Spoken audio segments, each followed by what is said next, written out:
যে ভাই তুমি একবারে লাভ দিয়ে প্লেটোর কাছে গেলা, হ্যাঁ, একবারে আমাকে তুমি এরিস্টটলের কথা শোনাইলা, সে হলো গণতন্ত্রের বাপ, অমুক মা অমুক ভগবান। তুমি লাভ দিয়ে 1000 বছর বিরতি দিয়ে আবার হুট করে পশ্চিমের কাছে চলে আসতা। তার মানে ভিতরে যে সময়টা ছিল, এখানে কি সমস্ত জিন ইনসান মারা গিয়েছিল নাকি? এরা কোথায় ছিল? এরা কি দ্বারা শাসিত হয়েছিল? এদের কাছে কিছু ছিল না? কেন তারা ইচ্ছা করে এই মাঝের সময়টাকে স্কিপ করে গেল? কারণ এই মাঝের সময়টা এমন সময় ছিল যে সময়ের মধ্যে একজন রাষ্ট্রপ্রধান সে সাধারণ একজন নারীর কাছে গিয়ে জিজ্ঞাসা করতো, মা বলো তোমার কি প্রয়োজন আছে। এটা এমন একটা সময় ছিল যখন আল্লাহ সুবহানাহু ওয়া তাআলা এমন একটা নিজাম এই জমিনের মধ্যে বাস্তবে দেখাইছিলেন যে জাকাত কে নিবে ঢোল পেটানো হচ্ছে সপ্তাহের পর সপ্তাহ, মাসের পর মাস, একজন মানুষ খুঁজে পাওয়া যাচ্ছে না যে জাকাত নেওয়ার মতো আসবে। এটা এমন একটা সময় ছিল যখন এই সময়ের মধ্যে ইয়েমেন থেকে, সানা থেকে, হাদারা মাউত থেকে একজন নারী একাকী মক্কায় হজ করতে আসতো, সে আল্লাহ ছাড়া আর কাউকে ভয় করতো না। এই জন্য তারা এই সময়টা স্কিপ করেছে। আমরা দেখবো ইনশাআল্লাহ যে এই সময়টা, আমি খুবই ছোট্ট কিছু কথা বলবো, যেহেতু সময় কম আর আমার জ্ঞান গরিমাও কম, আমি বলবো ইনশাআল্লাহ যে এই সময়টা কেন তারা স্কিপ করে গেছে, কি তাদের সমস্যা ছিল। তো আপনারা দেখবেন যে আমরা আমাদের কিতাব পত্রে এই কথাগুলো পাই না। কেন পাই না? খুব সিস্টেমেটিকভাবে এই কথাগুলোকে হাইড করে ফেলা হয়েছে। কেন হাইড করে ফেলা হয়েছে? একটা প্রশ্ন করি আপনাদেরকে, বদরের যুদ্ধে সাহাবায়ে কেরামের কাছে কয়টা তলোয়ার ছিল? যিনি বলতে পারবেন তিনি একটা পুরস্কার পাবেন ইনশাআল্লাহ। কয়টা? 8টা। ওকে, ফাইন। যিনি বলছেন তার নামটা লিখে রাখেন ইনশাআল্লাহ। আচ্ছা, আপনারা বলেন 8টা তলোয়ার নিয়ে তারা কোথায় চলে গেছেন? 1000 সৈন্যের মোকাবেলা করতে, যাদের কাছে প্রশিক্ষিত সৈন্য আছে, তাদের কাছে নারী আছে, মদ আছে, প্যানপ্যানানো সঙ্গীত আছে, সব আছে। সব কিছু থাকা সত্ত্বেও সাহাবায়ে কেরাম কোনো ভয় না করে, কোনো সংকোচ না করে রাসূলুল্লাহ সাল্লাল্লাহু আলাইহি সাল্লাম বলছেন যে চলো আবু সুফিয়ান বাণিজ্য কাফেলা আক্রমণ করার জন্য যেতে হবে। তারা 8 তলোয়ার নিয়ে চলে গেছেন। এবং এই তলোয়ার শুধু 8টা এরকম না, বাহনের সংকট, 3 জন 4 জনে মিলে একটার বাহনের উপর সওয়ার হয়েছেন, যার বাহন নাই তিনি পায়দল হেঁটে চলে গেছেন। তো এই সময়টার মধ্যে আপনারা দেখেন যে 8টা তলোয়ার নিয়ে 1000 জনের মোকাবেলা করতে তারা ভয় করতেছে না।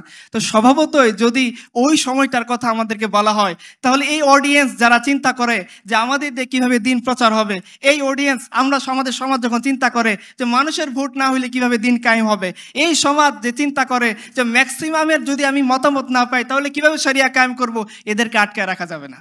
এরা 8 তলোয়ার নিয়ে চলে যাবে, কারণ হুকুম আসছে, চলে যেতে হবে। এরা ওই ইতিহাসকে স্মরণ করবে যখন সাদ ইবনে আবি ওয়াক্কাস রাদিয়াল্লাহু আনহু দাজলা নদীর কিনারে দাঁড়িয়ে ঘোষণা করতেছিলেন যে আল্লাহ রাসূলের সাহাবীরা, তোমরা কি চাও আল্লাহর দিন নদীর এই পারেই শেষ হয়ে যাবে না ওই দিকে নিয়ে যাবা? সমস্ত সাহাবে কেরাম এক বাক্যে বলছিল যে না না না, রাসূলুল্লাহ সাল্লাল্লাহু আলাইহি সাল্লাম যে দিনের জিম্মাদারি আমাদেরকে দিয়ে গিয়েছেন সেটা নদীর এই পারে সমাপ্ত করার জন্য না, আমরা এই দিনকে নিয়ে নদীর ওই পারে চলে যাব। মুসলমানদের এই ইমাম, মুসলমানদের এই আমির বলতেছেন তাহলে ঘোড়া চালাও, নাস্তাঈনু বিল্লাহি ওয়া নাতাওয়াক্কালু আলাইহি, হাসবুনাল্লাহ ওয়া নি'মাল ওয়াকিল, নি'মাল মাওলা ওয়া নি'মান নাসির। ঘোড়া ছুটিয়ে গেছেন। ইতিহাস সাক্ষী দিচ্ছে, হাফিজ ইবনে কাসির বিদায় ওয়া নিহায়াতে লিখতেছেন, পুরা সমুদ্র এই দাজলা নদী, এই গোটা 1000 ফোর্স তারা পার হয়ে গেছেন, খোদার কসম তাদের ঘোড়ার খুর পানির মধ্যে ডুবে নাই। যখন এই ইতিহাস তারা শুনবে তখন তো তাদেরকে আর আটকায় রাখা যাবে না। তারা সমুদ্র দেখবে না, তারা আগুন দেখবে না, তারা বাতাস দেখবে না, তারা পশ্চিম দেখবে না, তারা ওয়াশিংটন দেখবে না, তারা দিল্লি দেখবে না, তারা আল্লাহ দিনের জন্য ভাঙ্গা 8টা তলোয়ার নিয়ে রুস্তমের মোকাবেলা করার জন্য দাঁড়ায় যাবে। এই জন্য তারা এই হিস্ট্রিটাকে হাইড করে রাখছেন। তো আমাদের উচিত এই হিস্ট্রিটাকে সামনে নজরে আনা ইনশাআল্লাহ, তাহলে আমাদের হীনমন্যতাগুলো দূরীভূত হয়ে যাবে। এবং যে পিপাসা প্রত্যেকটা জনগণের মাঝে আসে সেই পিপাসাকে আমরা নির্মূল করতে পারবো, সেই পিপাসাকে আমরা নিবারণ করতে পারবো। সেই পিপাসা মুক্ত পৃথিবী, সেই ক্ষুধা মুক্ত পৃথিবী, সে দারিদ্র মুক্ত পৃথিবী, সে সন্ত্রাস মুক্ত পৃথিবী আমরা গড়ে তুলতে পারবো, যেটার এক্সাম্পল আপনারা ইনশাল্লাহ কিছুক্ষণের মধ্যে পাবেন। আপনারা জানেন যে ঢাকার দক্ষিণের মেয়র ছিলেন, তার নাম কি ছিল? রিসেন্টলি তিনি চলে গেলেন, কি নাম ছিল? আচ্ছা, উনি 51 মাস এই দক্ষিণ সিটির মেয়র ছিলেন। ওনার প্রথম আলো রিপোর্ট, প্রথম কালো বা প্রথম আলো যেটাই বলেন আপনাদের ইচ্ছা, আমি জাস্ট রেফারেন্সের জন্য বললাম যে দুনিয়ার সবচেয়ে অন্ধকার হচ্ছে এখানে প্রথম কালোর মধ্যে। তো তারা একটা রিপোর্ট দিচ্ছে যে 51 মাস ঢাকা দক্ষিণ সিটি মেয়র ছিলেন ড্যাশ, আমি তার নাম আনতে চাই না, কিন্তু এদের নাম আনাটা আসলে আমাদের জন্য মানায় না। আচ্ছা, তার একটা দুপুরবেলা তার খাবার আনার জন্য একটা গাড়ি ব্যবস্থা করা হয়েছিল সিটি কর্পোরেশন থেকে। আপনারা জানেন যে 51 মাসে তার শুধু খাবার আনতে গাড়ির কি পরিমাণ তেল খরচ হয়েছে? কত? 28,05,000 টাকা। কিসের জন্যে? শুধু খাবার আনার জন্য। এই বেটা দুপুরের খাবার খাবে, বাড়ি থেকে রান্না করে খাবার, একটা গাড়ি পার্মানেন্ট বরাদ্দ, সপ্তাহে 6 দিন তার জন্য তার বাসা থেকে খাবার এনে দিবে। এই খাবারের জন্য তার ব্যয় হয়েছে 51 মাসে 28,05,000 টাকা। এই অডিয়েন্সের কার 28,05,000 টাকা জমানো আছে? দাঁড়ান, আমার তার কাছে মুড়ি ধোবো। আছেন কেউ? নাই। শুধুমাত্র তার খাবার আনার জন্য কত ব্যয় হচ্ছে? 28,05,000 টাকা। চিন্তা করতে পারছেন তাহলে কি পরিমাণ টাকা তারা মারছে? একটু পরে আপনি পাবেন ইনশাআল্লাহ। এখন আমরা চলে যাই, কেন তারা স্কিপ করে যায় আমাদের শরিয়াকে। চলেন আমরা বাবার বদর যুদ্ধে চলে যাই, আমাদের রসুলের জীবনীটা দেখি। রসুল্লাহ সাল্লাল্লাহু আলাইহি সাল্লাম রওনা দিয়েছেন তার সাহাবীদেরকে নিয়ে। একটু জায়গায় থেমে গেছেন, বলতেছেন, সাহাবীরা তোমরা আমাকে পরামর্শ দাও, আমি কি করতে পারি? আমরা তো মূলত আসছিলাম আবু সুফিয়ানের বাণিজ্য কাফেলা আক্রমণ করার জন্য। এখন তো মক্কা থেকে পেশাদার সৈন্য এসে গেছে এবং তারা যুদ্ধের এলান করে দিয়েছে। আমরা কি সামনে আগাবো না থেমে যাবো? তো আবু বকর, উমর, উসমান সবাই তো তাগড়া। তারা বলছেন, ইয়া রাসূলুল্লাহ আমরা আপনার সাথে যুদ্ধ করবো, আপনি সামনে আগবাড়েন। রাসূলুল্লাহ সাল্লাল্লাহু আলাইহি সাল্লাম তারপরেও দাঁড়াই আছেন, বলতেছেন, সাহাবীরা তোমরা আমাকে পরামর্শ দাও। তখন আনসারী সাহাবীরা বুঝতে পারছেন যে আল্লাহ রাসূল সাল্লাল্লাহু আলাইহি সাল্লাম এই কথা আনসারীদেরকে ইন্ডিকেট করে বলতেছেন। আনসারীদের সর্দার দাঁড়াই গেছেন, বলছে, ইয়া রাসূলুল্লাহ আপনি কি আমাদের মতামত জানতে চান? বলছে, হ্যাঁ, তোমরা আমাকে পরামর্শ দাও। তো ওই সাহাবীরা বলতেছেন, ইয়া রাসূলুল্লাহ আপনি আমাদেরকে এগিয়ে চলেন, যদি সামনে কোনো সমুদ্র থাকে আর আপনি যদি নির্দেশ দেন এই সমুদ্র ঝাঁপিয়ে পড়তে হবে, আমরা সবাই আমাদের ঘোড়সওয়ার নিয়ে সমুদ্রের মধ্যে ঝাঁপাই পড়বো। ইয়া রাসূলুল্লাহ আপনি আমাদেরকে নির্দেশ দেন, সামনে যদি কোনো অগ্নির কুণ্ড থাকে আপনি যদি নির্দেশ দেন এই অগ্নির কুণ্ড আমরা পার হয়ে যাব। আমরা মুসার কওমের মধ্যে বলবো না আপনি আর আপনার রব গিয়ে যুদ্ধ করেন, আমরা এখানে বসে আছি, বরঞ্চ আপনি আগায় যান আপনার রবের সাহায্য নিয়ে।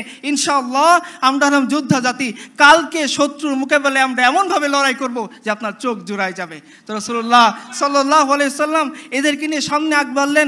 বাহনের সংকট দেখা দিল, 3 জনের জন্য একটা বাহন।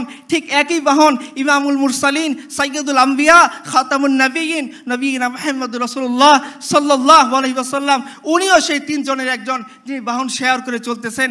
আবু লুবাবা, আলী এবং আল্লাহ রাসূল সাল্লাল্লাহু আলাইহি ওয়াসাল্লাম 3 জন বাহন ভাগাভাগি করে চলতেছেন। কিছু দূর যায় একজন টানে, 2 জন বসে থাকে, আবার কিছু দূর যায় আরেকজন নামে, অপরজন ওঠে, 2 জন টানে, 2 জন বসে থাকে, একজন টানে।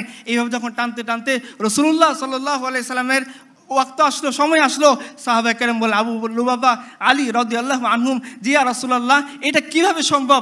আপনি ইমামুল আম্বিয়া, আমাদের নবী, আমরা জীবিত আছি, আপনি উঠে রশি টেনে নিয়ে যাবেন আর আমরা উটের উপরে বসে থাকবো? এটা হইতে পারে না, আমরা সহ্য করতে পারবো না। ইয়া রাসূলুল্লাহ আপনি উটের উপরে বসেন, আমরা তো আছি, আপনার জন্য আমার জীবন কুরবান, ফিদাকা আবি ওয়া উম্মি। ইয়া রাসূলুল্লাহ সেখানে আপনি উটের দড়ি টেনে নিয়ে যাবেন, আমরা 2 সাহাবী এই উটের উপরে বসে থাকবো? এটা তো হতে পারে না।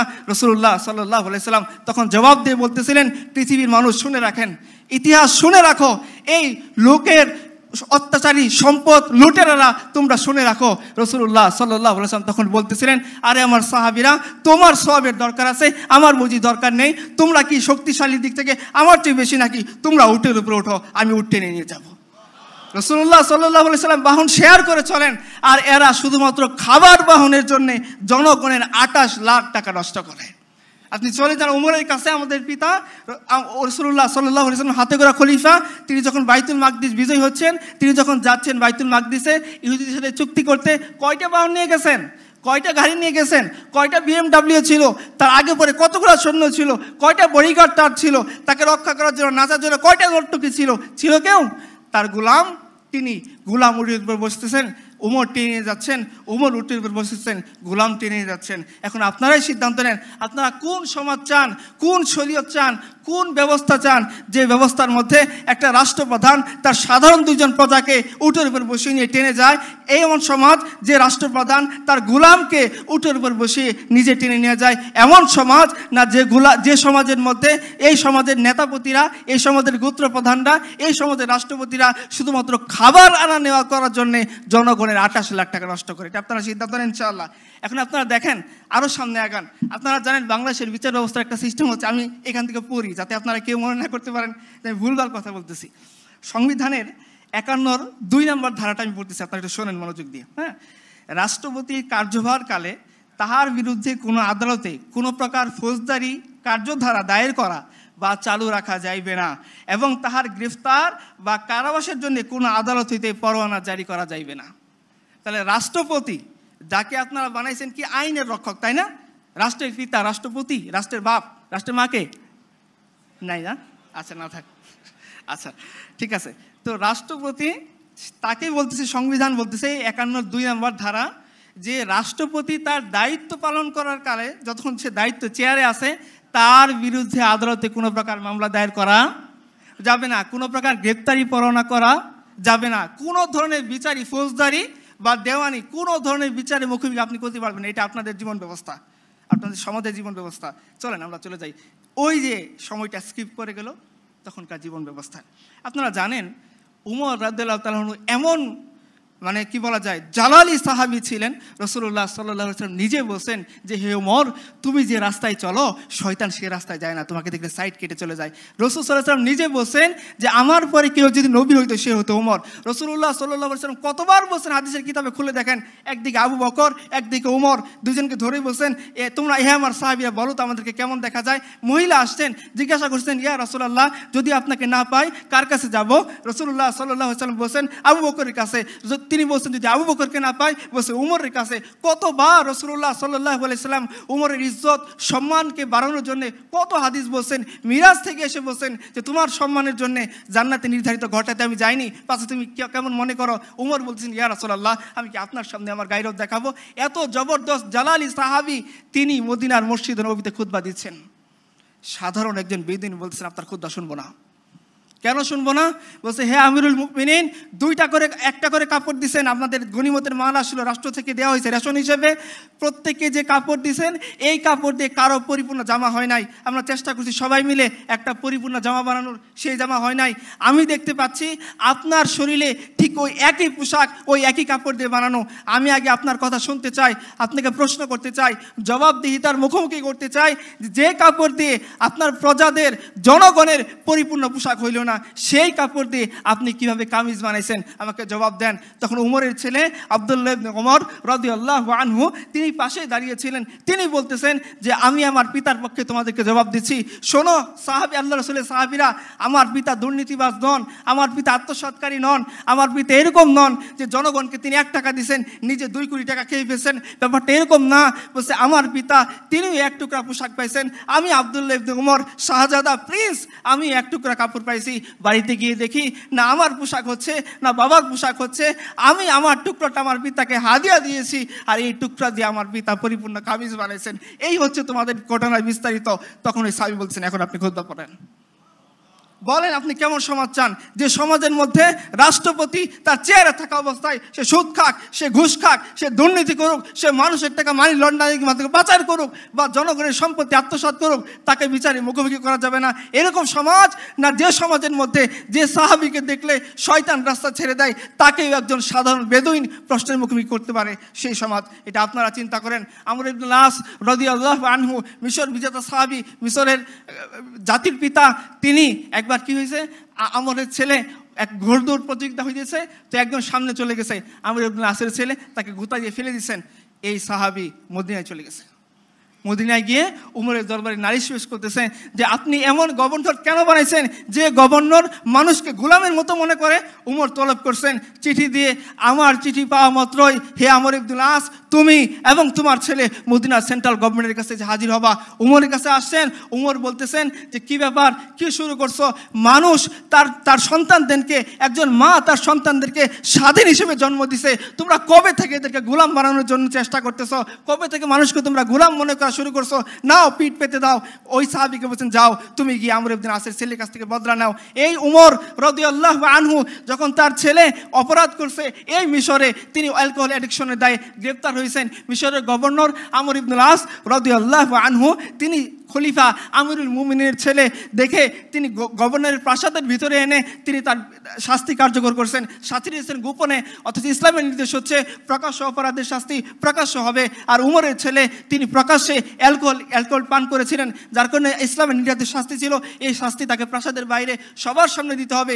এই শাস্তি তিনি দিয়েছেন কোথায় এনে? গভর্নরের প্রাসাদের মধ্যে এনে। উমরের কানে খবর গেছে, উমর বলছেন হে আমর ইবনুল আস তোমার কাজটা ভুল হয়েছে, আমার চিঠি পাওয়া মাত্রই, আমার ছেলেকে চটের বস্তার মতো কাপড় পরাবা, একটা উটের উপরে বসায় দ্রুত মদিনার মসজিদ নববীর কাছে পাঠাই দিবা।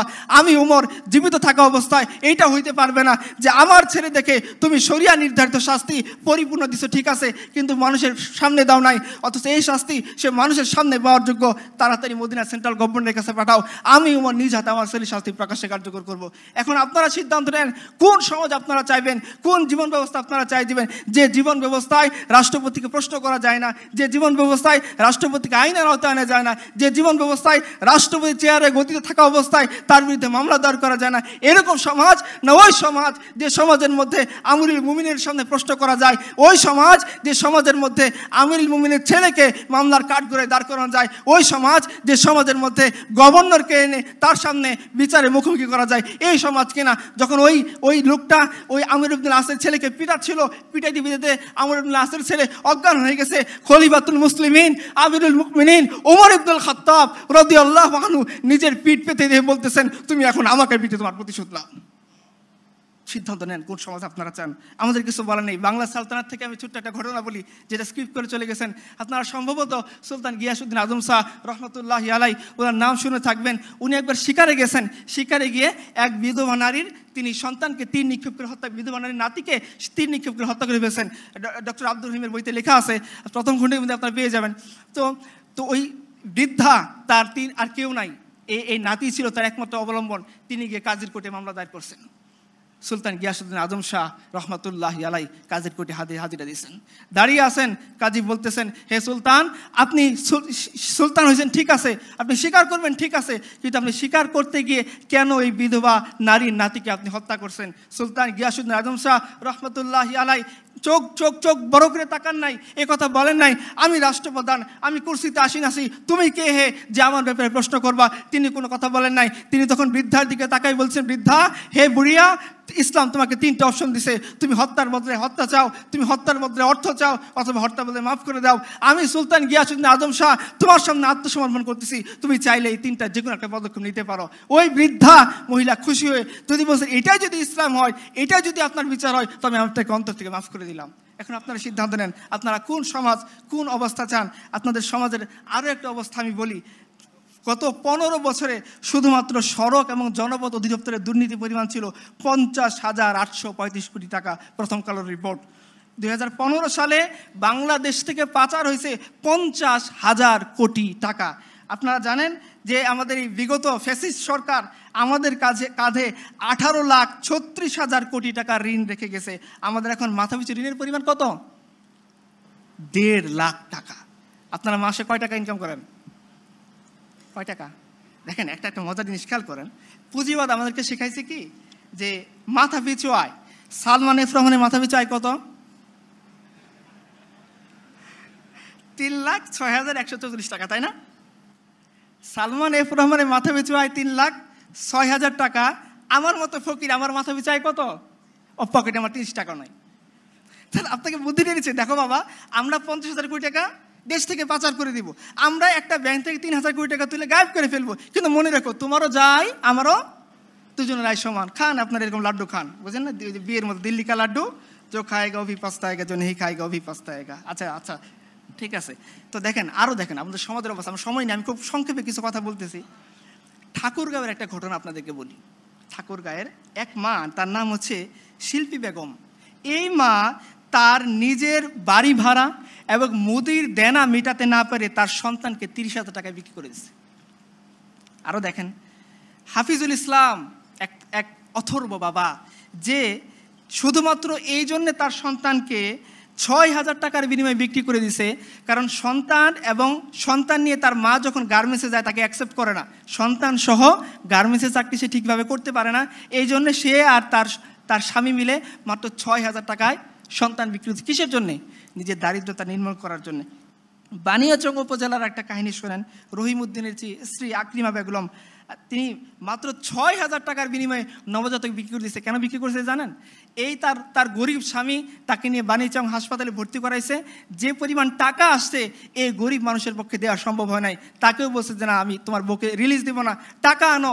এই গরিব মানুষ যাবে কোথায়? হয়তো সে যায় আমাদের ইসলামিক খিলাফত হলে উমরের কাছে যাই বলতে পারতো, হে উমর, তুমি বসে আছো তখ্তের মধ্যে, আমি বসে আছি হসপিটালে, আমার টাকা দাও, আমি গিয়ে আমার ওয়াইফকে ছাড়িয়ে আনবো। তার তো এরকম সৌভাগ্য হয় নাই, কারণ সে জানে সে যদি রাষ্ট্রপতির সিরিয়াল দেয় কখনো রাষ্ট্রপতির দেখার তালিকায় তার নাম আসবে না। সে জানে সে যদি প্রধানমন্ত্রী সিরিয়াল দিতে যায় আজীবন পড়ে যাবে, তার ওয়াইফের দেহ মরে হাড্ডিসার হয়ে যাবে, কোনোদিন প্রধানমন্ত্রী মিট করার তালিকায় তার নাম আসবে না। সে জানে সে যদি ডিসির কাছেও দেখা করতে যায় তার স্ত্রী ওইখানে কাতরাতে কাতরাতে মরে যাবে, কিন্তু তাকে দেখার জন্য কোনো ডিসি, কোনো এসপি, কোনো মেম্বার তার ওইখানে যাবে না। সে বাধ্য হয়ে তার ওয়াইফকে ছাড়িয়ে আনার জন্য হাসপাতাল থেকে নিজের নবজাতককে 6,000 টাকায় বিক্রি করছে। এই আপনাদের সমাজ। আমি আপনাদেরকে আরেকটা সমাজের কথা শোনাই, যে সমাজের মধ্যে যে একবার উমর রাদিয়াল্লাহু আনহু রাতের অন্ধকারে, তার একটা স্বভাব ছিল, তিনি রাতের অন্ধকারে মানুষের কার কি প্রয়োজন এটা দেখার জন্য তিনি হেঁটে হেঁটে যাইতেন, মানুষের খোঁজখবর নিতেন। একবার তিনি গেছেন, গিয়ে দেখেন সমানে ধোঁয়া উঠতেছে। তো তিনি দাঁড়ায় দেখতেছেন, একটু পরে আবার ধোঁয়া উঠতেছে। লকডাউন সময় ধরে তিনি পর্যবেক্ষণ করলেন, আবার ধোঁয়া উঠতেছে। তো তিনি আস্তে আস্তে আস্তে আস্তে কাছে গেলেন, গিয়ে বললেন, দেখলেন যে একটা মহিলা তার সন্তানটা পাশে বসা, সে ডেচকির ভিতরে কি যেন জাল দিচ্ছে আর ধোঁয়া উঠতেছে। তো বলছে, মা আপনি কোত্থেকে আসছেন, কি করতে আসছেন? বলছে, দেখো খলিফা উমরের সাথে দেখা করতে আসছিলাম, এখন তো রাত হয়ে গেছে, তাবু খাটে সে কখন থেকে অপেক্ষা করতেছি, এই সন্তানটাকে চেষ্টা করতেছি একটু ঘুম পাড়াবো, কিন্তু আমার বুকে দুধ নাই, এই বাচ্চাটা ক্ষুধার যন্ত্রণায় কষ্ট পাচ্ছে। তো আমি একে সান্ত্বনা দেওয়ার জন্যে একটা হাঁড়ির মধ্যে কয়েকটা পাথর নিয়ে জাল দিচ্ছি আর বলতেছি, দেখো বাবা রান্না হচ্ছে, তুমি একটু অপেক্ষা করো, রান্না হচ্ছে, তুমি একটু অপেক্ষা করো। এই দৃশ্য দেখে আমিরুল মুমিনিন উমর রাদিয়াল্লাহু আনহু বাচ্চা শিশুর মতো কাঁদতেছেন। দ্রুত আসছেন, বাইতুল মাল থেকে নিজে আটার বস্তা নিয়ে গেছেন। তার গোলাম বলতেছিল, হে আমিরুল মুমিনিন, আপনি তো আমাদের সবার আমির, আপনি আমার আকা, আমার মনিব, আমি আপনার গোলাম, বস্তা না আমার পিঠে দিবেন, আমি না আপনাকে নিয়ে যাব। উমর বলতেছেন, হে আমার গোলাম, যে বোঝা আল্লাহ আমাকে দিছেন সেই বোঝা কিয়ামতের দিন তুমি বইবা, বস্তা আমার কাঁধে তুলো। উমর রাদিয়াল্লাহু আনহু খলিফাতুল মুসলিমিন রাদিয়াল্লাহু আনহু, তিনি উটের ও আটার বস্তা পিঠে নিছেন, একটু তেল একটু ঘি হাতে নিছেন, কয়েক মাইল হেঁটে ওই নারীর কাছে গেছেন, গিয়ে তিনি নিজ হাতে আমিরুল মুমিনিন উমর ওই যে পাথরে দিয়ে গরম করা যে পানি, সেই পাথর সরিয়ে ওইখানে তিনি আটা দিয়েছেন, আটা গুলছেন, নিজে রুটি বানাইছেন। এরপর বুড়িয়াকে বলছেন, মা তুমি শেখো।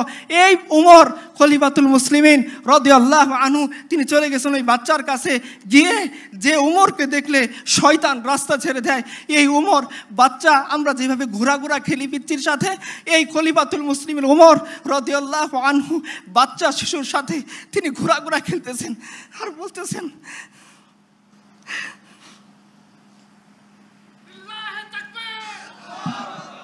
উমর বলতেছেন যে এতক্ষণ তুমি এই বাচ্চাকে কাঁদাইছো, এখন হাসাইতে হবে।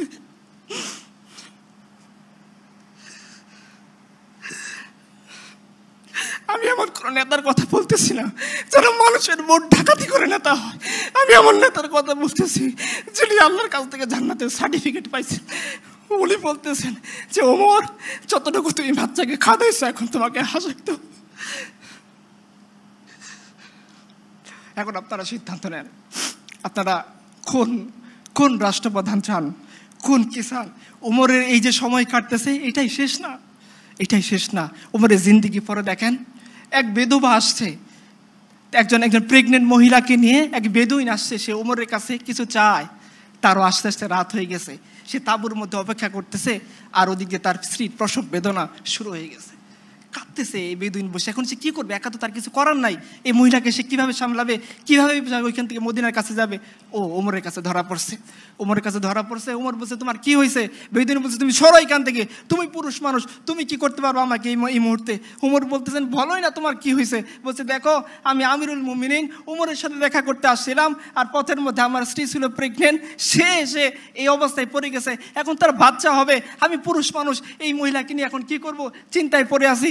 ওমর একটু ওয়েট করলেন না, তিনি তার স্ত্রী উম্মে কুলসুমের কাছে গিয়ে বলতেছেন, হে উম্মে কুলসুম, তোমাকে আল্লাহ একটা সুযোগ দিয়েছেন, তুমি সেটা অ্যাকসেপ্ট করবা কিনা? বলছে কি সুযোগ? বলছে তোমাকে আল্লাহ সুযোগ দিয়েছে সব কামে করার এক বেদুইন আমি দেখে আসলাম, সে তার স্ত্রী নিয়ে, গর্ভধারিণী স্ত্রী, তার ব্যথা শুরু হয়ে গেছে, এই মুহূর্তে তাকে দেখার মতো কেউ নাই, আমিও পুরুষ মানুষ, তাকে কিছু করতে পারবো না, তোমাকে আল্লাহ সুযোগ দিয়েছেন, চলো আমরা যাকে ফার্স্ট লেডি বলি, সে আমিরুল মুমিনিন উমরের স্ত্রী, তিনি চলে গেলেন বাচ্চা হওয়ার জন্য যে সমস্ত ইকুইপমেন্টস লাগে সেগুলো নিয়ে, আর উমর আটার বস্তা নিয়ে দুইজন রওনা হলেন। তার গোলাম ওই দিনও তাকে বাদশা দিলেন। উমর বললেন, না না না, যে দায়িত্ব আমাকে দিছে সেই দায়িত্বের বোঝা আমি তোমাকে দেবো, আইতে চাই না। এই উমর আমিরুল মুমিনিন তার স্ত্রী চলে গেলেন সেই মহিলার কাছে, তিনি মহিলার কাছে তার স্ত্রীকে পাঠাই দিলেন, আর নিজে আমিরুল মুমিনিন উমর রাদিয়াল্লাহু আনহু তিনি খাবার রান্না করতে বসে গেলেন। একটু পর যখন বাচ্চা হইল, ওইখান থেকে বেদুইনের সামনে উমরের স্ত্রী ভিতর থেকে ঘোষণা দিল, হে আমিরুল মুমিনিন, বেদুইনকে বললেন তার ছেলে হয়েছে।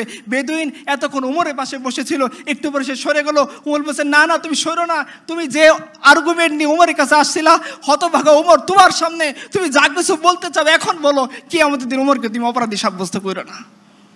আপনারা সিদ্ধান্ত নেন, আপনারা কোন ধরনের জীবন বিধান চান? যে জীবন বিধান একজন শাসককে একজন শাসিতের পায়ের কাছে এনে দেয়, যে জীবন বিধান একজন শাসককে বিচারের কাঠগড়ে দাঁড় করায় দেয়, যে জীবন বিধান একজন শাসককে উটের বস্তা, আটার বস্তা কাঁধে করে জনগণের কাছে পৌঁছে দিতে বাধ্য করে, সেই জীবন ব্যবস্থা না ওই জীবন ব্যবস্থা যারা মানুষের ভোট ডাকাতি করে, যারা মানুষের টাকা ডাকাতি করে, যারা মানুষের অর্থ ছিনতাই করে, জীবন যৌবনকে বিপর্যস্ত করে, লাখ লাখ যুবককে বেকার করে, লাখ লাখ মানুষের স্বাধীনতা হরণ করে, যারা বিদেশে গিয়ে ফুর্তি করে, ফষ্টি নষ্ট করে, তাদের জীবন ব্যবস্থা আপনারা সিদ্ধান্ত নেন। এটা আপনাদের সিদ্ধান্ত, আমি কিছুই বলবো না। আমি দেখি আরও দুই একটা কথা আপনার সামনে বলি ইনশাআল্লাহ। আমাদের সমাজ ব্যবস্থার অবস্থা আপনি খেয়াল করেন, 13 বছর কারাভোগ করছেন ওবায়দুর রহমান নামের একজন লোক। সে 13 বছর পরে জানতে পারছে সে নিরপরাধী ছিল। খবর বিবিসির। ব্রাহ্মণবাড়িয়ার বাবুল মিয়া 25 বছর কারাগার খাটছে, 25 বছর সে জানতে পারছে সে নির্দোষ ছিল। বাগেরহাটের শেখ জাহিদ 20 বছর মামলা খাটছে, 20 বছর মামলা খাটার পর জানতে চাইছে সে নির্দোষ ছিল। আপনাদের সমাজ, যে সমাজের মধ্যে আমার কাছে রেফারেন্স আছে, এখানে সবগুলো লেখা আছে, ধর্ষণে মামলা করছে তার পিতামাতা, মাকে ধর্ষণ করছে কিনা ধর্ষণে মামলা তুলে নেয়, জামালপুরের ঘটনা। ধর্ষণে মামলা করছে, 7 বছরের 4র্থ শ্রেণীর কিশোরীকে ধর্ষণ করছে, তার মা বাবা মামলা করছে, মামলা কেন তুলে নেয় সেজন্য কিশোরীর ভাইকে তারা মেরে ফেলছে। আপনাদের দেশের ঘটনা। শেষ করে দিব আমি একটা ঘটনা বলে। আদি ইবনে হাতিম রাদিয়াল্লাহু আনহু তিনি আসছেন রাসূলুল্লাহ সাল্লাল্লাহু আলাইহি ওয়াসাল্লামের কাছে দিন কবুল করতে। কেন আসছেন তিনি? তার বোন সাফফানা রাদিয়াল্লাহু আনহা তিনি পরবর্তী ইসলাম কবুল করছেন। তিনি যুদ্ধবন্দী হিসেবে রাসূলুল্লাহ সাল্লাল্লাহু আলাইহি ওয়াসাল্লাম ধরা পড়ছিলেন। তো রাসূলুল্লাহ সাল্লাল্লাহু আলাইহি ওয়াসাল্লাম আদি ইবনে হাতিমের বোন, শত্রুপক্ষের নারী, চিন্তা করেন। এখান থেকে একটা ঘটনা আমি আপনাদেরকে বলবো। শত্রুপক্ষের নারী ধরা পড়ছে, রাসূলুল্লাহ সাল্লাল্লাহু আলাইহি ওয়াসাল্লামের কাছে নিয়ে আসা হয়েছে। আল্লাহ রাসূল তাকে মসজিদ নববীর পাশে একটা কামরায় ওইদেরকে থাকতে দিয়েছেন। সাফফানা যখনই রাসূল সাল্লাল্লাহু আলাইহি ওয়াসাল্লাম তার সামনে দিয়ে যায়, তিনি রাসূলের কাছে কিছু বলতে চান, কিন্তু রাসূল দ্রুত চলে যান। এরকম 2-3 দিন পরে সাফফানা বলছেন, ইয়া রাসূলুল্লাহ, আমাকে আমার ভাইয়ের কাছে ফেরত পাঠান। তখন রাসূলুল্লাহ সাল্লাল্লাহু আলাইহি ওয়াসাল্লাম বলতেছেন, হে তুমি কে? বলতেছে, আমি আদি ইবনে হাতিমের বোন, হাতিম তাইর কন্যা সাফফানা। তখন রাসূলুল্লাহ সাল্লাল্লাহু আলাইহি ওয়াসাল্লাম বলছে, দেখো তুমি তাড়াহুড়া করো না, তুমি তোমার একজন যাওয়ার জন্য গাইড খুঁজো, বিশ্বস্ত গাইড যদি পেয়ে যাও তখন আমাকে জানাবা, আমি তোমাকে তোমার ভাইয়ের কাছে পৌঁছানোর জন্য ব্যবস্থা করে দিব। রাসূলুল্লাহ সাল্লাল্লাহু আলাইহি ওয়াসাল্লাম এই যখন এই মহানুভবতা দেখাইলেন এবং তার জন্য ওই তার ভাইয়ের কাছে যাওয়ার জন্য যখন একটা গাইড পাওয়া গেল, তখন সে আল্লাহ রাসূলের কাছে এসে বলতেছেন, ইয়া রাসূলুল্লাহ, গাইড ম্যানেজ হয়ে গেছে, আমার ভাইয়ের লোকেশন ট্রেস হয়ে গেছে, আমাকে এখন যাওয়ার জন্য আপনি অনুমতি দিয়ে দেন। রাসূলুল্লাহ সাল্লাল্লাহু আলাইহি ওয়াসাল্লাম এই যুদ্ধবন্দী নারীকে যাওয়ার জন্য পাথেও দিয়েছেন, নিজের চাদর মুবারক খুলে বলছেন, যাও সাফফানা, তোমার ভাইয়ের কাছে চলে যাও। আজকে দেখেন পশ্চিম আমাদেরকে জীবন ব্যবস্থা দেয়, এই জীবন ব্যবস্থা আমাদের বোন আফিয়া সিদ্দিকীকে কত হাজারবার ধর্ষণ করে। এই তো পশ্চিমের জীবন ব্যবস্থা। যান সেই পশ্চিমের সামনে মাথা টেকেন, আমরা আল্লাহর সামনে মাথা টেকাবো। আপনারা সেই জীবন ব্যবস্থা নিয়ে সন্তুষ্ট থাকেন যে জীবন ব্যবস্থা আমাদের বোন আফিয়া সিদ্দিকাকে কয়েক হাজারবার ধর্ষণ করে তাকে প্রস্তাব দিয়েছে। তার বোনের ঘটনা, আমি বাড়িয়ে কোনো কথা বলতেছি না। তাকে বলা হয়েছে যে তোমাকে ছেড়ে দেব, যাও কুরআনের সামনে পা দিয়ে যাও। আফিয়া বলছেন যে না, আমি এটা করতে পারবো না।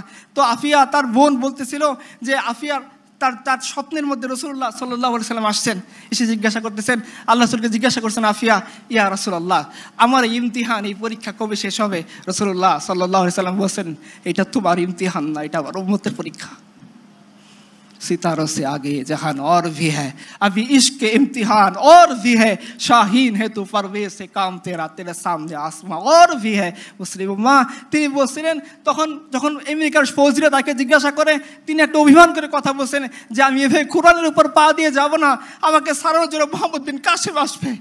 প্রত্যেকদিন আমেরিকার সৈন্যরা তাকে জিজ্ঞাসা করে, মোহাম্মদ বিন কাসেম আসেনি।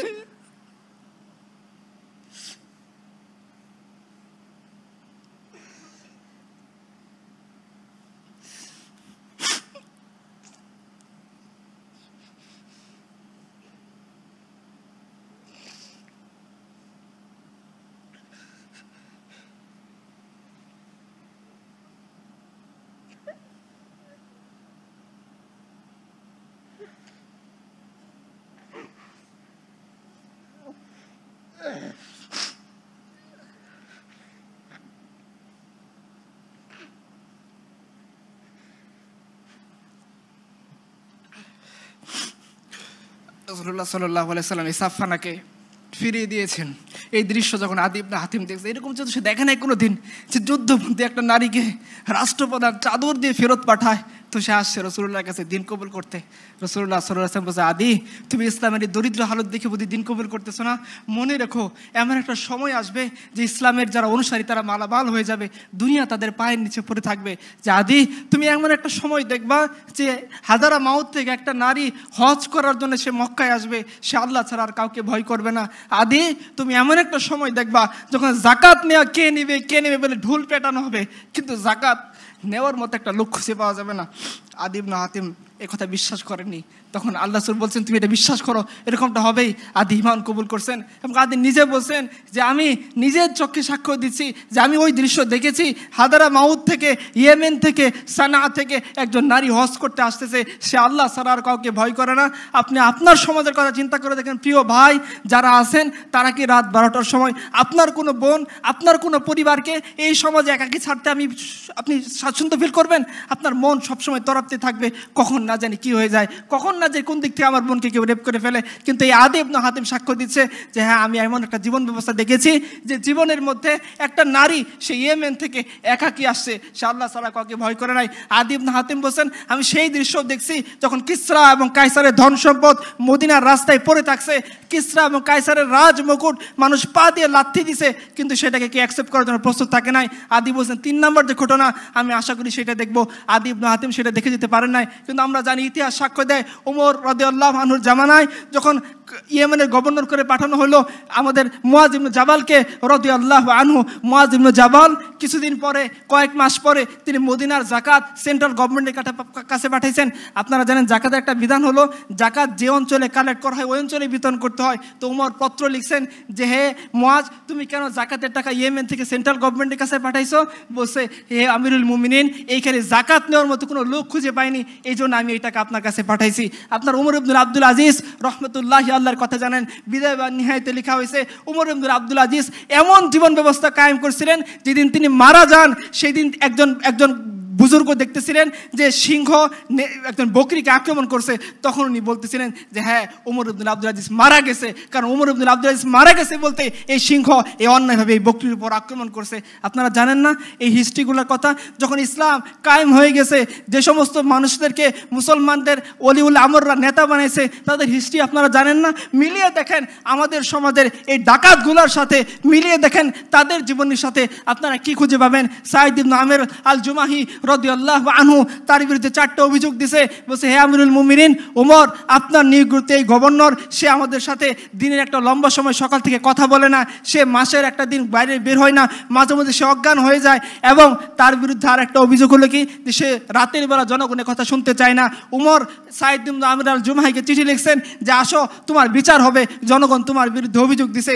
উমর ফজরের সময় মসজিদ নববীতে বসে আছেন। সাইদ ইবনে আমের আল জুমাহি তার যে পুতলা ছিল সেই পুতলাটাকে কাঁধের উপর বেঁধে তিনি মসজিদে নববীর মিম্বর দরজা দিয়ে ঢুকতেছেন।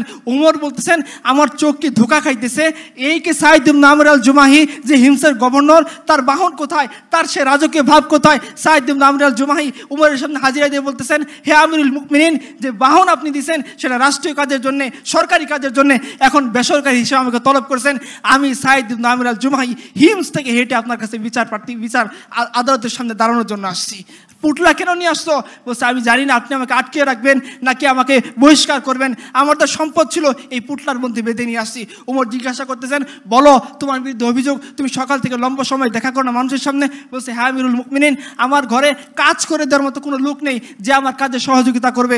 সকাল থেকে ফজরের পরে ইশরাক করার পর কিছু সময় আমি সারাদিনের রান্না বান্না যা আছে সব কিছু নিজে করি, এরপরে বের হই, এই জন্য তারা আমাকে দেখার জন্য সময় মিলাইতে পারে না। বলছে মাসে যে একদিন লেট করে আসো, জুমার জন্য লেট হয়। বলছে হ্যাঁ আমিরুল মুমিনিন, আমার একটা মাত্র কাপড়, এই কাপড়কে মাসের একটা দিন আমি ধুই, যেদিন ধুই শুকাইতে দেরি হয়, এই জন্য বের হইতে দেরি হয়। বলছে রাতের বেলা কেন মানুষকে সাক্ষাৎ দিতে চাও না? বলছে হে আমিরুল মুমিনিন, দিনের বেলা আপনার যে দায়িত্ব সেটা আমি পালন করি, আর রাতটুকু আমি আমার রবকে দেই। বলছে হে তুমি যে মাঝে মাঝে অজ্ঞান হয়ে যাও, তোমার কি মৃগের রোগী আছে? বলছে না না না, আমার মৃগের রোগ নাই।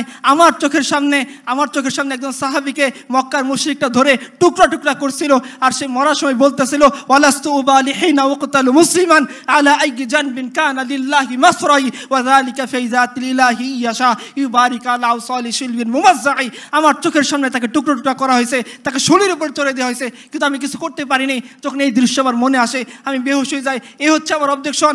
দেখেন আপনারা এই ধরনের রাষ্ট্রপ্রধান চান না ওই ধরনের রাষ্ট্রপ্রধান চান যারা মানুষের উপর জুলুম করে, মানুষের উপর অত্যাচার করে, মানুষের সম্পদ লুণ্ঠন করে, মানুষের জনজীবনকে বিপর্যস্ত করে, নাকি ওরা যারা নিজেদের হাতে সংবিধান প্রণয়ন করে বলে দেয় যে তাদেরকে কখনোই বিচারের কাঠগড়ায় আনা যাবে না? আমি শেষ করে দিচ্ছি। আরেকটা পয়েন্ট বলে যে এই সমাজ বিচারককে অপরাধীকে আনার জন্য তাকে সমন জারি করতে হয়, তার মাথার মূল্য নির্ধারণ করতে হয়। আর আমরা যে সমাজের কথা বলতেছি সেই সমাজের মধ্যে সমন জারি করতে হয় না, মাথার মূল্য নির্ধারণ করতে হয় না। আপনি গামেদ গোত্রের মহিলার কথা জানেন, নিশ্চিত মৃত্যুদণ্ড, কারণ সে বিবাহিত অবস্থায় জেনা করছে। সে রাসূলুল্লাহ সাল্লাল্লাহু আলাইহি ওয়াসাল্লামের কাছে আসছে, বলছে ইয়া রাসূলুল্লাহ আমাকে পবিত্র করেন। রাসূল তাকে ফিরাই দিয়েছেন, আবার বলছেন আমাকে পবিত্র করেন, আবার ফিরাই দিয়েছেন, আবার বলছেন পবিত্র করেন। সে যখন পরপর 3 বার নিজের অপরাধের সাক্ষ্য দিছে, রাসূল বলছেন ঠিক আছে, তোমার পেটে তো বাচ্চা চলে আসছে, তুমি চলে যাও, বাচ্চা যখন প্রসব হবে তখন আমার কাছে আসবা। এই মহিলা চলে গেছেন। বাচ্চা প্রসব হওয়ার সাথে সাথে প্রসব করার পরে মায়ের পেটে কেমন ব্যথা থাকে এটা মা ছাড়া কেউ বুঝবে না। ওই মহিলা ওই কুলের বাচ্চা দুধের শিশুকে নিয়ে রাসূলুল্লাহ সাল্লাল্লাহু আলাইহি ওয়াসাল্লামের দরবারে উপস্থিত হয়েছে। বলছে ইয়া রাসূলুল্লাহ আপনি তো বলছিলেন সন্তান জন্মের পর চলে আসছে, এই চলে আসছি। আল্লাহ রাসূল বলছেন তুমি ফিরে যাও, সন্তান যিনি রুটি খাওয়া শিখবে, খাদ্য গ্রহণ করা শিখবে তখন আসবা, যখন সে দুধ ছাড়বে। 1.5 বছর কি 2 বছর হয়েছে। রাসূলুল্লাহ সাল্লাল্লাহু আলাইহি ওয়াসাল্লাম এই সাহাবী একটা রুটির টুকরা তার সন্তানের হাতে দিয়ে রাসূলের কাছে আসেন। বলছে ইয়া রাসূলুল্লাহ আপনি তো বলছিলেন যে সন্তান যেদিন দুধ ছাড়বে সেই দিন আসার জন্য, এই দেখেন দৃশ্য, আমার সন্তান রুটির টুকরা খাওয়া শিখছে, এবার আপনি আমাকে পবিত্র করেন। রাসূলুল্লাহ সাল্লাল্লাহু আলাইহি ওয়াসাল্লাম বুখারীর রওয়ায়াত খুঁজে দেখেন, রাসূলুল্লাহ সাল্লাল্লাহু আলাইহি ওয়াসাল্লাম সাহাবীদেরকে বললেন তোমরা যাও এই নারীকে নিয়ে পবিত্র করো। নারীকে যখন পাথর মেরে নিক্ষেপ করে হত্যা করা হচ্ছিল, তার উপর শারীরিক শাস্তি প্রয়োগ করা হচ্ছিল, রক্তের টুকরা ছুটে এসে খালিদ ইবনে ওয়ালিদের শরীরে লাগলো। খালিদ বলেন ছি ছি ছি, কি একটা ব্যভিচারী মহিলার রক্ত। রাসূলুল্লাহ সাল্লাল্লাহু আলাইহি ওয়াসাল্লাম বলেন খালিদ এই মহিলাকে গালি দিও না, সে যে পরিমাণ তওবা করছে গোটা মদিনাবাসীকে যদি বন্টন করে দেওয়া হয় তাহলে সবার জন্য যথেষ্ট হয়ে যাবে।